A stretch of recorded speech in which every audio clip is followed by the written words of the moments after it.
Estamos na Megillah.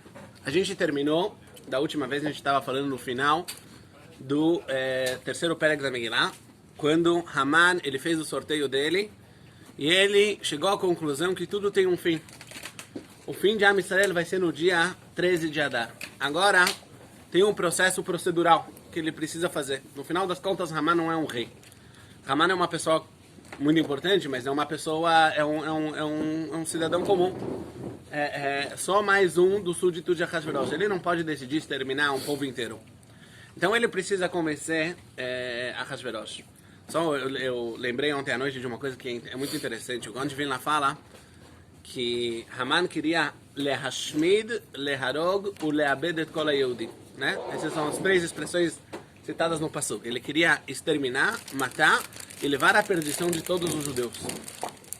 Falou Gaon de Vilna, lehashmid é acabar com eles espiritualmente.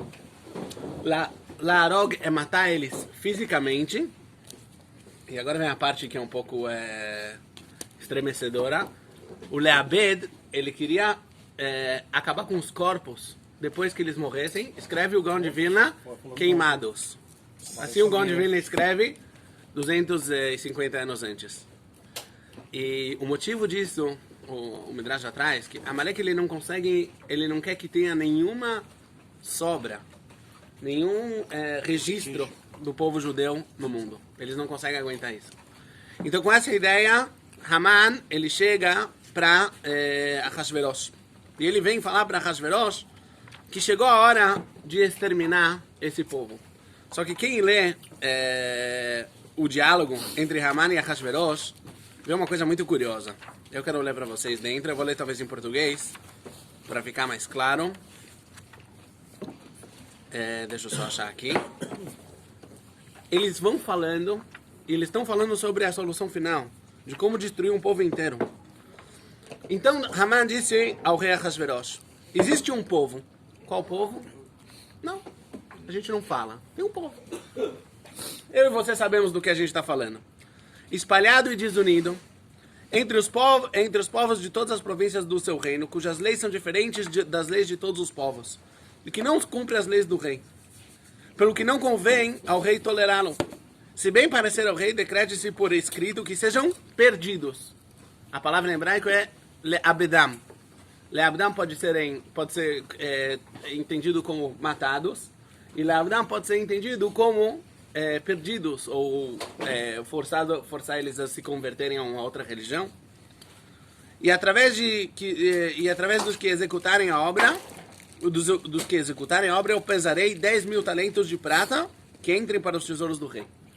É muito interessante. Se a gente não soubesse toda a história que vem antes, quase não dá para entender dessa conversa quais são as intenções de Haman.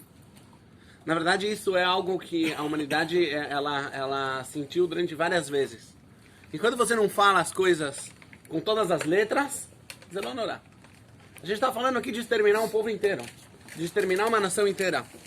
Mas enquanto você não fala isso com todas as palavras, você vê que mesmo nos registros nazistas, muito poucas vezes as coisas são faladas de forma explícita. São chamadas de limpeza, são chamadas de solução do problema, mas falar as coisas como se diz em hebraico, berachel bitcha ktaná, isso não. Se a gente não fala, tá tudo bem. Aliás, antes da gente continuar, eu queria falar hoje o Yortzeit da minha avó, Prina Bat Shalom, então o shiur é Leilui Nishmat, Prina Bat Shalom. Qual é a reação? Não, antes da reação. Tem aqui um ponto muito importante, que é o ponto do dinheiro. Haman fala para Ahasverosh, eu vou te dar 10.000 talentos de prata. Ontem eu fiz a conta, de acordo com o que publicaram, que esse ano uma Hatzita Shekel sai por volta de prata, meio shekel de prata sai 23 shekel, mais ou menos, comuns. 10.000 talentos de prata de Haman, hoje seria 1.380 bilhões de shekel. Não é pouco dinheiro. Haman está disposto a pagar todo esse dinheiro para exterminar o povo judeu. Uma das opiniões fala que Haman estava falando para Ahasverosh, olha, você vai perder os impostos do povo, não se preocupa, eu banco. De onde ele tinha esse dinheiro? Ele achou esse dinheiro dos reis de Yehudá. Ele encontrou as fortunas dos reis de Yehudá e de lá ele tinha esse dinheiro. É interessante. Mais para frente a gente vai ver quando as coisas se viram, esse dinheiro próprio vai ser usado para reconstruir o Beit HaMikdash. Mas, por enquanto, Haman oferece esse dinheiro para Hashverosh para poder exterminar o povo judeu. E a gente vê na Megillah inteira que Parashat HaKesef, a questão do dinheiro, ela é muito, muito importante, ela é muito central. Quando Mordecai vai avisar Esther de tudo o que aconteceu, ele manda para ela o decreto, a cópia do decreto, e manda avisar para ele Parashat HaKesef. Só que quem nos psukim, Hashverosh nem recebeu esse dinheiro. Pelo menos não. Tem opiniões que sim, tem opiniões que não. Quando você lê a intenção literal da Megillah, Hashverosh não recebe esse dinheiro. Mais do que isso, a gente falou sobre isso em Parashat Shkalim. Toda a ideia do Shkalim, por que se lê Shkalim antes de Purim, é pra gente antecipar os nossos Shkalim aos Shkalim de Haman. O que é tão central? Tá bom, então ele deu como se diz, ele deu um suborno. Ele deu uma propina para conseguir, fez um lobby para conseguir ganhar o que ele queria ganhar. Por que isso é tão central? Por que isso é tão central? A gente vê também no final da Megillah, quando a gente cita os decretos de Haman, também a Megillah de novo volta e fala sobre o dinheiro que Haman fez, que Haman deu. Por que o dinheiro ele é tão central? A gente falou em Parashat Shkalim, a gente deu uma explicação, que eu vou voltar sobre ela daqui a pouco, mas antes uma vez eu fiz essa pergunta para o meu Rosh Hashivá, o Rav Silvan, em Purim. Eu perguntei para ele, mas Parashat HaKesef, big deal. Aí ele me deu uma resposta, que é uma resposta muito bonita. Ele falou o seguinte: quando Haman ele define um valor de quanto vale o povo judeu, pode ser um valor astronômico. E a gente falou, mais de 1 bilhão de shekel. É um valor muito, muito alto. Mas no final das contas, é isso. Amalek ele não aceita o fato de Am Israel ser um povo eterno. Um povo ilimitado. Eles podem ser muito grandes, muito influentes na história, muito poderosos, muito especiais, mas no final das contas, eles também têm um limite. Eles também têm um fim. Haman, mais do que queria pagar o dinheiro, ele queria dar um preço a Am Israel. Ele queria definir, tá bom, então qual é o... É uma coisa fantástica, é um fenômeno, né? O povo judeu é um fenômeno. Onde o fenômeno termina? Essa é Parashat HaKesef, essa é uma explicação. A segunda explicação, que na verdade se agrega à primeira, o Rav Kook explica, a Gemara em Masechet Megillah fala o seguinte: Bekum aleinu Adam, azai chaim belauno. A Gemara aprende que uma das ptichot, tem lá várias aberturas, quando eles começavam a estudar a Megillah, tinham várias aberturas de como eles abriam o estudo da Megillah. Uma das aberturas da Megillah é que quando se ergueu sobre nós uma pessoa que ele queria nos exterminar vivos, nos comer vivos. E a Gemara fala lá, Adam velo melech. Uma pessoa comum, que ela não é um rei. Esse é o Haman, que ele queria nos exterminar. Explica o Rav Kook uma questão muito profunda. Haman sabia que ele não podia pedir a Hashverosh um povo. Quem faz guerras entre povos são reis. Pessoas comuns, não existem guerras de pessoas comuns contra nações. Pessoas comuns podem tentar agredir e matar outras pessoas comuns. A Hashverosh deu tudo a Haman, menos uma coisa: o próprio reinado. Enquanto o Haman considera Am Israel, quando a Hashverosh considera Am Israel como um povo, ele não vai dar esse povo para Haman.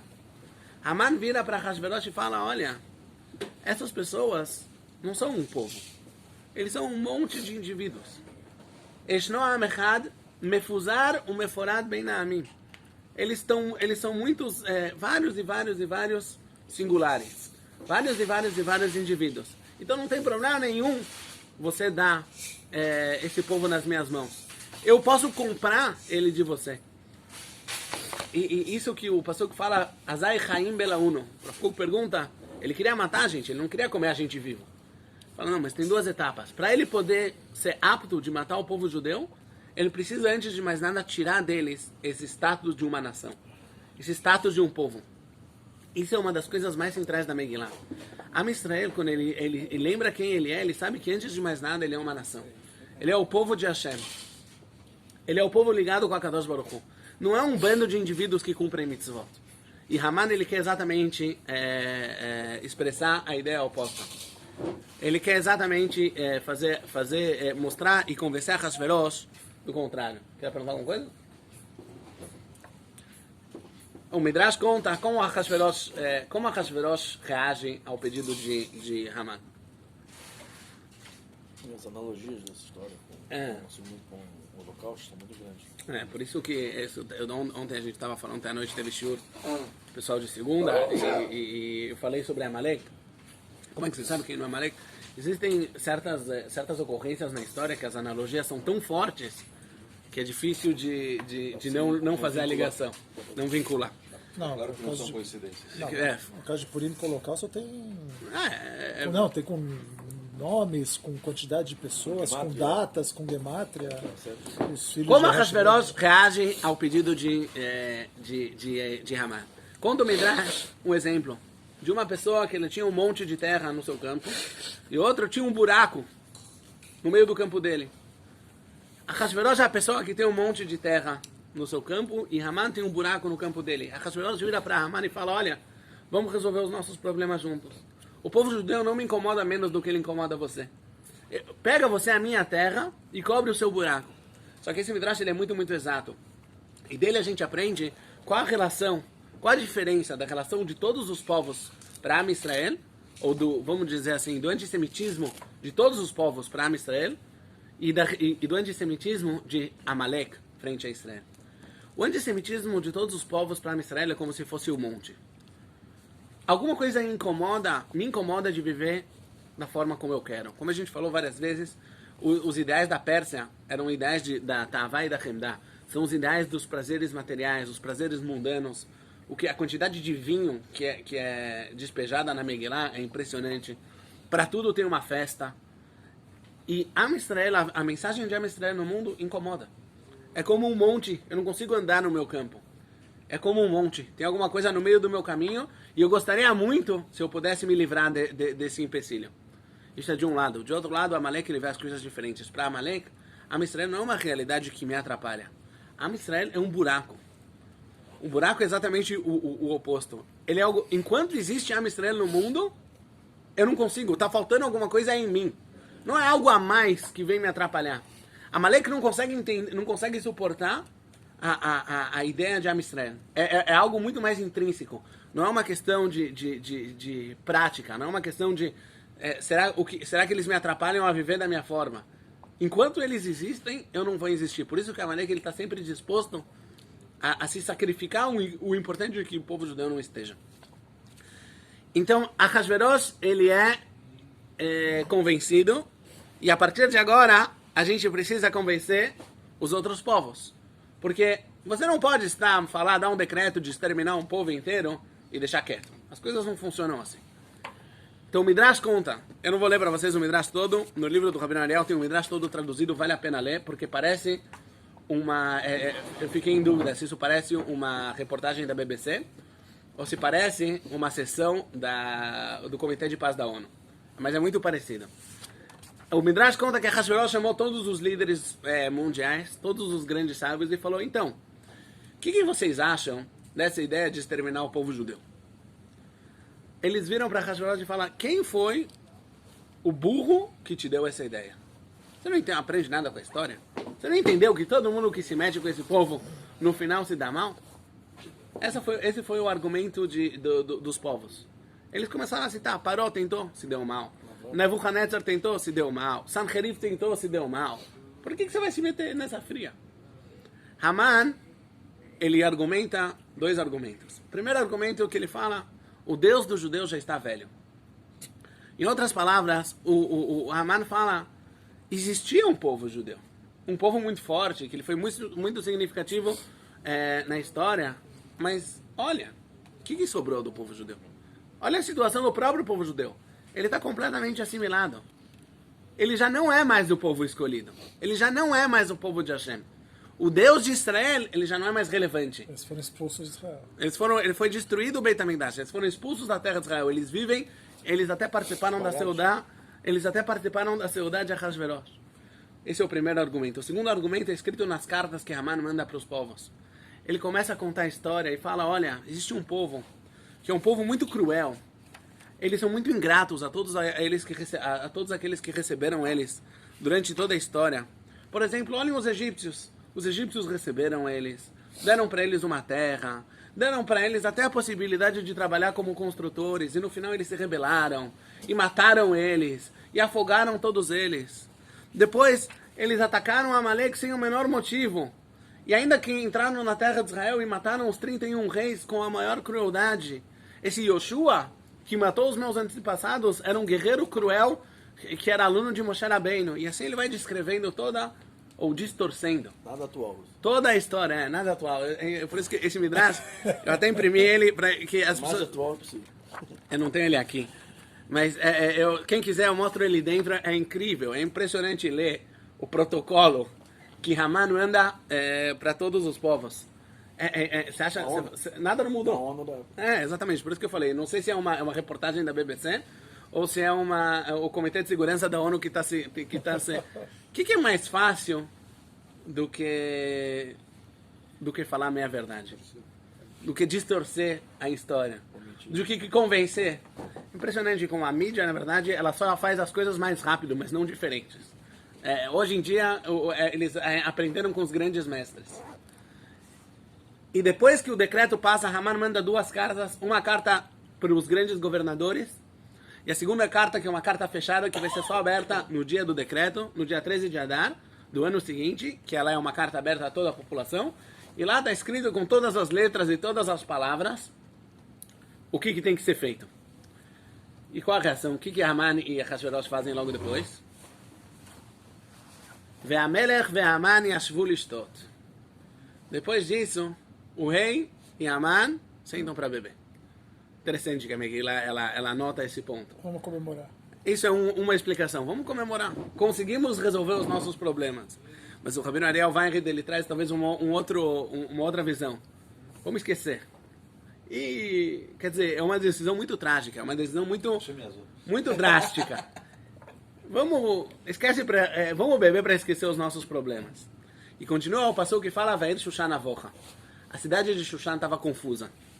Assim como todos os povos, eu acho que não só o povo judeu estava confuso, toda a cidade de Shushan estava confusa. Quando sai um decreto desse tamanho, desse porte, você já não sabe mais quem vai ser o próximo. Sim? Você já não sabe mais quem vai ser o próximo alvo. Isso desestabiliza todo o reinado. Mas vamos pensar um pouco como começou a virar a situação do povo judeu. A situação do povo judeu começou a ficar insuportável. A vida dele já não valia nada. Realmente lembra muito o que aconteceu há 80 anos atrás.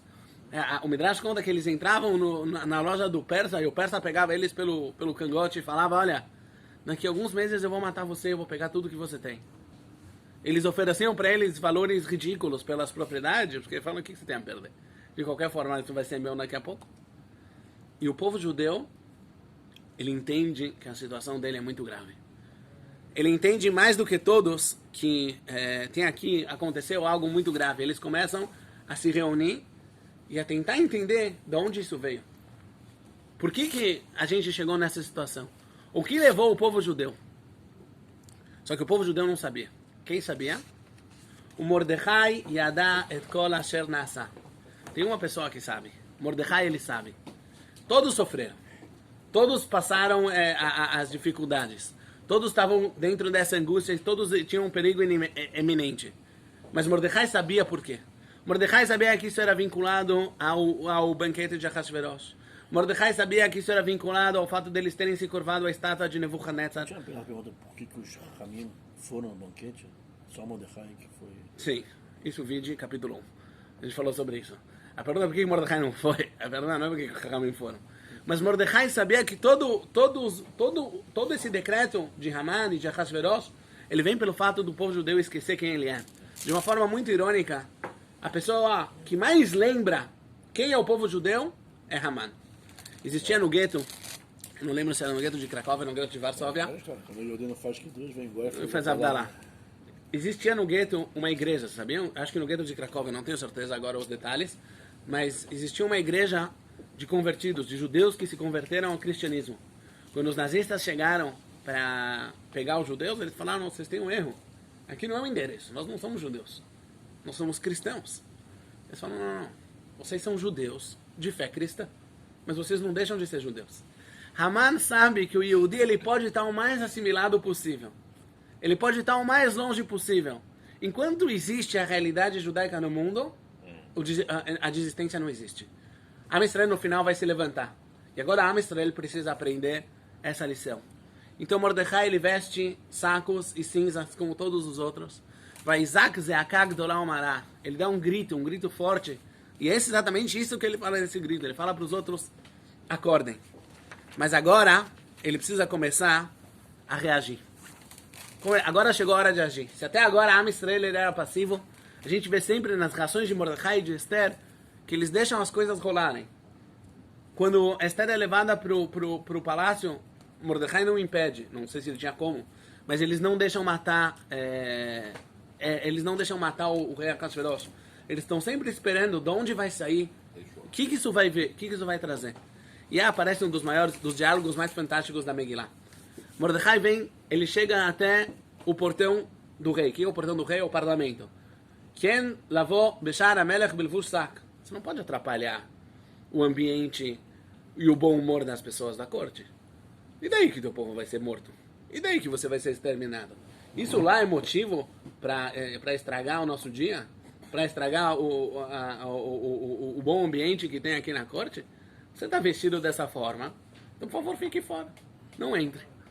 De outro lado, Mordecai não troca as roupas. Porque Mordecai fala agora não pode, ninguém pode esquecer qual é a nossa situação. Agora a gente tem que estar muito concentrados. E Esther manda os seus serviçais para perguntar para Mordecai o que está acontecendo. Esther não sabe de nada. Esther está dentro da bolha. Esther está dentro do palácio onde tudo está bem. E quando Esther escuta a história, então Vatitchalchal Amalka Meod. Ela estremeceu. Mas ela não sabia desse congresso, vamos dizer assim, que teve... Não, a princípio nesse Midrash parece que não. No Chá do Passuco também está escrito que não. Que tentaram convencer os outros povos. Não? É possível que não também, porque a corte não funciona. São duas coisas... parte. Sim. A rainha não participa. A rainha não participava das coisas. A gente vê que nesse ponto, Esther já não tinha sido chamada, não tinha contato com o rei há 30 dias. Aliás, até agora, passaram-se 8 ou 9 anos da Megillah, desde o começo da Megillah. Os acontecimentos daqui para frente vão ser muito rápidos. Em 3 dias tudo vai mudar. Ou 4 dias. Tudo vai mudar. Num ritmo estremecedor. O Hazal falam, Kach Geulatam Shel Israel. A Geulah, eles aprendem de Esther que a Geulah, a redenção do povo de Israel, Batchilá, Kimá, vai devagar. Primeiro Esther ela é elevada, ela vinha a rainha, as coisas vão se construindo aos poucos. O Ksheyolechet Verabai. E aí ele vai ficando mais rápido, e mais rápido, e mais rápido, e mais intenso. E agora chegou, mas a gente está aqui ainda no fundo do poço. E Esther, ela estremece. Falam nossos sábios, Esther estava grávida de Ahasverosh. E quando ela escutou como Ahasverosh, quem era, ela já conhecia como ele era podre. Mas não a tal ponto. Ela não conseguiu suportar a ideia de ela estar carregando um filho dessa pessoa e ela aborta.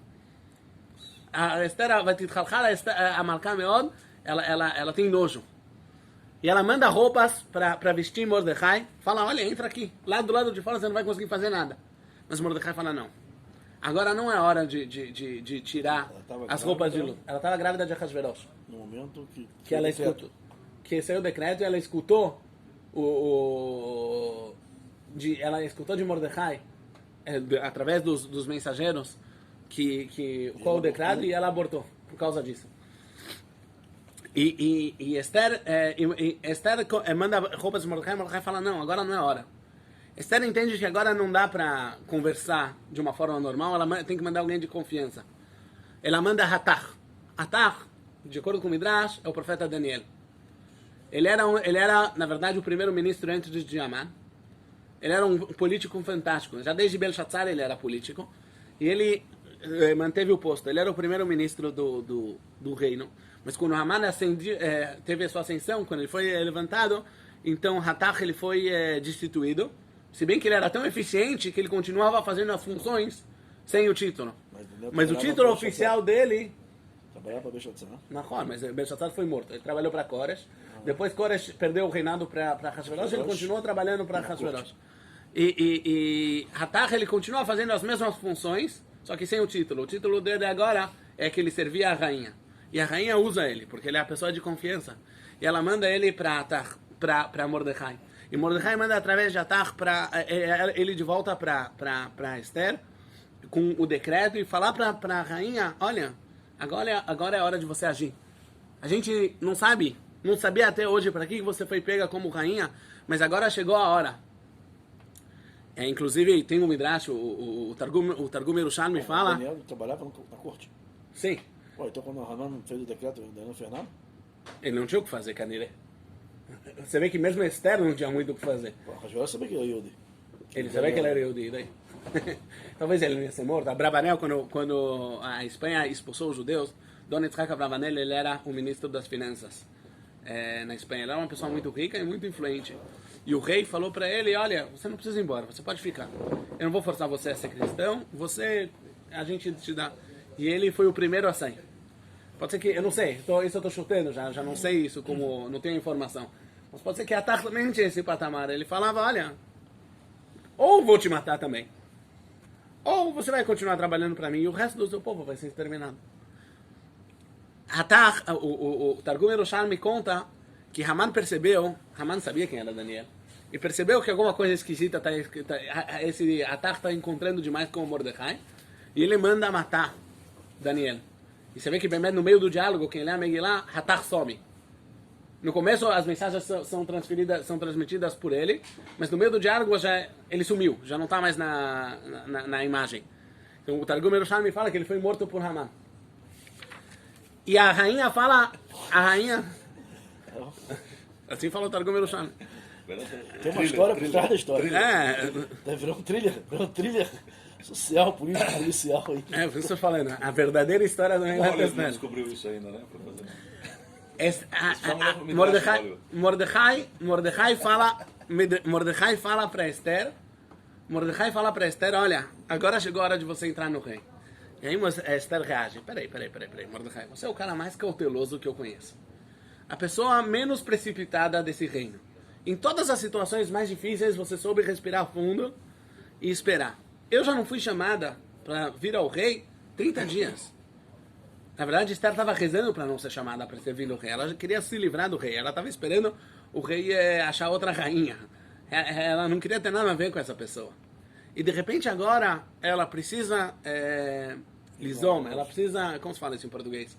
Ela precisa lisoma. Ela precisa Ajudar. Empreender. Começar essa relação. Vir ao rei de vontade própria. Por que a gente não espera um pouco? O decreto não é para hoje. A gente está em Nissan. A gente está no dia 13, 14 de Nissan. E falta um ano ainda. Faltam 11 meses. Vamos esperar. Uma hora vai chegar, vai aparecer a oportunidade propícia. Mas Mordecai sabe que não. Por que não? Porque Mordecai fala que tem uma diferença muito grande entre coisas que não são claras e coisas que são ruins.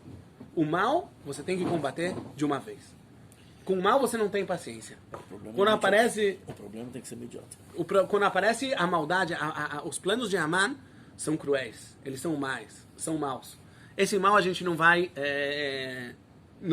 aguentar, não vai suportar ele. Com ele a gente não vai ter essa cautela toda, a gente tem que atacar. Não sei como, mas a gente tem que atacar. E aí Mordecai fala uma das frases, tem frases na Megillah que se a pessoa parar e pensar, é difícil de encontrar frases assim no Tanakh, que expressam a emuná de uma forma tão clara. A situação do povo judeu é uma situação terrível. Terrível. Eles estão no fundo do poço. Mordecai fala uma coisa muito clara para Esther. Se você ficar quieta e não agir nessa época, nessa hora, Mordecai não tem a menor dúvida de que a salvação vai vir. Não vai vir de Esther, não tem problema. Vai vir de outro lugar. Quem vai perder é você. Quem vai à perdição, quem vai sumir da história, quem vai perder a oportunidade e o sentido da sua vida é Esther. Mas o povo judeu nunca vai se perder. Na verdade, essa emuná de Mordecai, que de um lado ele entende a gravidade da situação, mas de outro lado ele tem a certeza e a esperança, é algo que dá força, porque a gente podia pensar, muito bom, para que tomar medidas tão drásticas? Tem um preço muito alto para essa história de Esther ir para o rei. Eu vou explicar ele daqui a pouquinho, mas o preço é impagável quase. Mas Mordecai, ele explica para Esther, ele ensina a Esther que se você tem emuná, então você tem que agir. Porque você acredita que você tem o que consertar. Você acredita que as coisas têm que ficar melhor e você quer fazer parte disso. O preço, a conclusão dessa ação de Esther é que Esther ela vai ficar para sempre proibida a Mordecai. Esther até agora, a gente falou no começo da Megillah, ela é casada com Mordecai e ela é forçada a estar com Ahasverosh. Como Esther ela é sempre passiva e ela nunca Esther Karka Olam Eita. Esther ela é como um terreno que a pessoa vem e ara. Ele é passivo. Então, quando uma mulher ela é passiva, ela não fica proibida ao seu marido. Mas agora, a partir de agora, a Esther ela vai ter que usar todo o seu charme. Ela vai ter que ser super ativa para conseguir convencer a Ahasverosh a anular o decreto.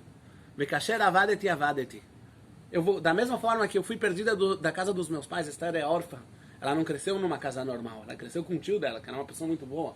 Mas pai e mãe ela não tinha. E agora ela vai perder a única coisa que tinha sobrado para ela. Esse é o sacrifício que Esther faz pelo povo de Israel. A gente às vezes não para pensar, mas é algo... Sabe? Esther sabe que a vida dela agora vai mudar para todo sempre. Se tudo der certo, vai mudar para todo sempre. Isso é uma coisa muito, muito forte. E agora se invertem os papéis. Até agora, quem falava e quem escutava? Mordecai era o ativo e Esther era a pessoa que quem escutava. A gente viu no começo da Megillah, En Esther magedet et amavet moladetá, ki chen tziva alea Mordecai. Esther não contava de onde ela vinha, porque Mordecai é assim que falou. Mordecai é o grande professor. De repente, Esther, ela ordena Mordecai. Então disse Esther que respondessem a Mordecai. Vatom Esther vataged a Mordecai, Lech knos et kol ha-Yehudim asher b'Shushan habirah. Ela começa a dar ordem. Esther, de repente, ela entende que ela aqui não está agindo como uma pessoa particular. Ela encarna a Malchut de Israel.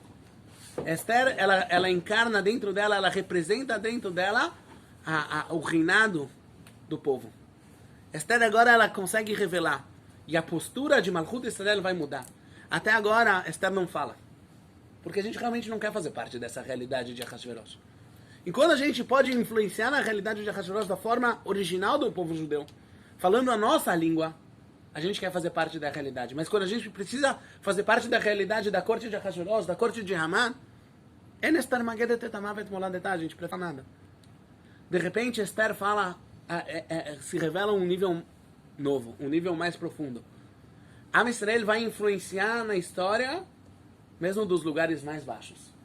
Mesmo dos lugares menos brilhantes. Mesmo quando ele tem que, para isso, ele vai ter que falar a língua de Ahasverosh. Mas Esther vai ter que fazer agora Mishtaot, vai ter que fazer banquetes, não 2. E vai ter que conversar, e vai ter que vir, e vai ter que se vestir, e vai ter que saber pedir. Não é a língua de Am Israel. Não é assim que Am Israel funciona. Mas Am Israel agora ele vai influenciar na história, mesmo nos lugares mais obscuros dela. E aí Esther ordena que ela toma a liderança. Ela vira Malká. Ela vira a Malchut. Vatilbash Esther, o começo do próximo pera que Vatilbash Esther Malchut. Mas antes dela vestir a Malchut, ela pede para Mordecai algo que é quase impossível. Lech knos et kol ha-Yehudim asher b'Shushan habirah. Reúna todos os judeus que estavam em Shushan, vetzumu alai, e jejuem por mim, val tochlu ve'al tishtu, shloshet yamim laila ve'yom. 3 dias, dia e noite, de jejum sem comer. Essa missão é muito difícil. Antes de mais nada, que nem o Ricardo falou, é Erev Pesach. A gente está no dia 14 de Nissan. Eles têm que jejuar no dia 14 de Nissan, 15 de Nissan e 16 de Nissan. Isso quer dizer que esse ano não tem Leila Seder. Segundo, quem tem que fazer isso? Mordecai. O Ibope de Mordecai, a gente já falou, não é grandes coisas.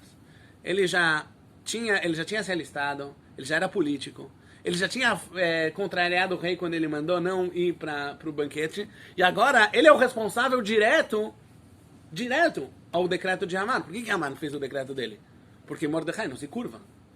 E agora Esther fala para Mordecai, então vai lá. Você quer, eu preciso ir para o rei, eu não posso ir sozinha. Esther entende que agora a gente já não age mais como pessoas particulares. Ela precisa ter atrás dela o povo inteiro. O povo inteiro tem que estar reunido atrás de Esther. Isso é uma das coisas mais fantásticas que a gente vê na Megillah. Que na hora da verdade, na hora do vamos ver, a Israel desperta.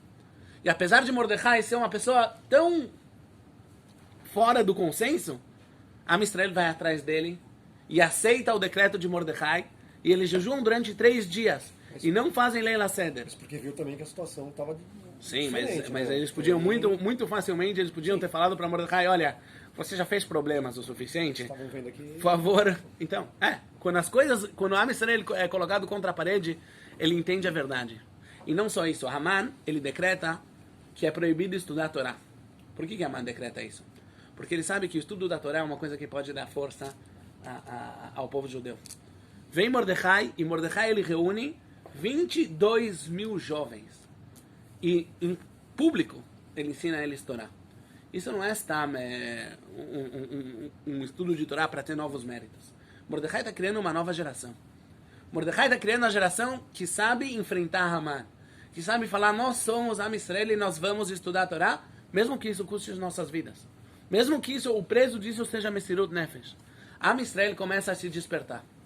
E agora a gente precisa começar a agir. Agora a gente precisa começar a agir durante a história e encontrar Haman. Encontrar Hashverosh e ver como as coisas mudam. Bezrat Hashem, domingo a gente continua.